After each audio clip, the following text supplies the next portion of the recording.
big breaking news coming in on the Iran-America front. We're looking at sanctions. Sanctions from the United States of America. 18 Iranian individuals and entities have been sanctioned. Treasury Secretary Scott Bessent in an announcement, in a video announcement, has very clearly spelled out what America is going to do. This is America's next step of action: target Iranian networks.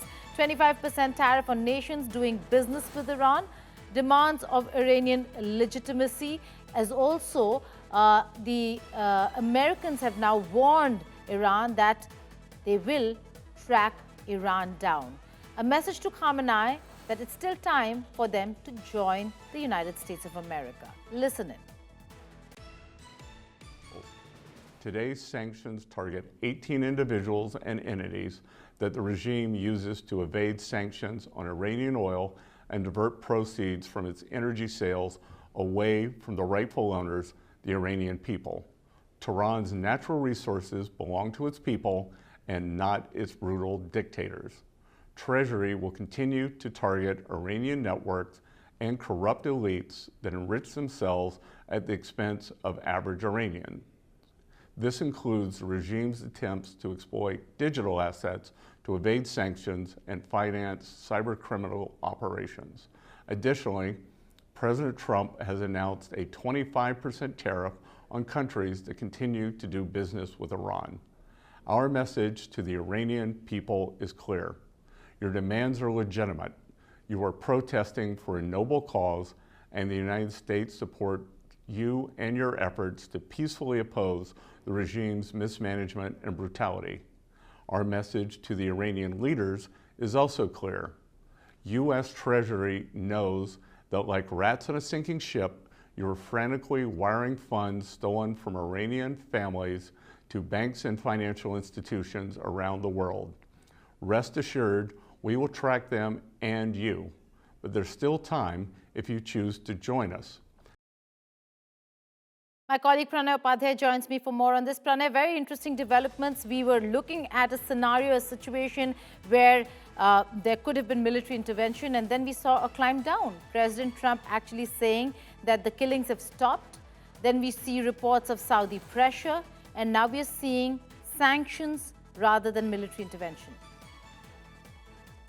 Geeta, these are all parts of President Donald Trump's maximum pressure policy on Iran. You know that, after assuming White House for the second term, President Donald Trump signed the executive order of maximum pressure policy on Iran. And if you have seen, in last 1 year, President Donald Trump has taken various measures against Iran. So, he might have given this indication that presently, or in the given condition, Iran may be off hook from any imminent military action in the immediate, in a near future. But he doesn't want to give out the message that, Iran is off hook from his policy, and therefore he might have tweeted that, we are looking forward for a situation where, Iran is not taking not carrying out any capital punishment against the protesters or punishing them. But there is pressure on Iran. They are taking economic measures. In fact, this is President Donald Trump and his administration's policy to tighten the nose of those factors, the reasons which actually caused people in Iran to come out on street, making things difficult for Iran to do business with other countries, be it 25% additional tariff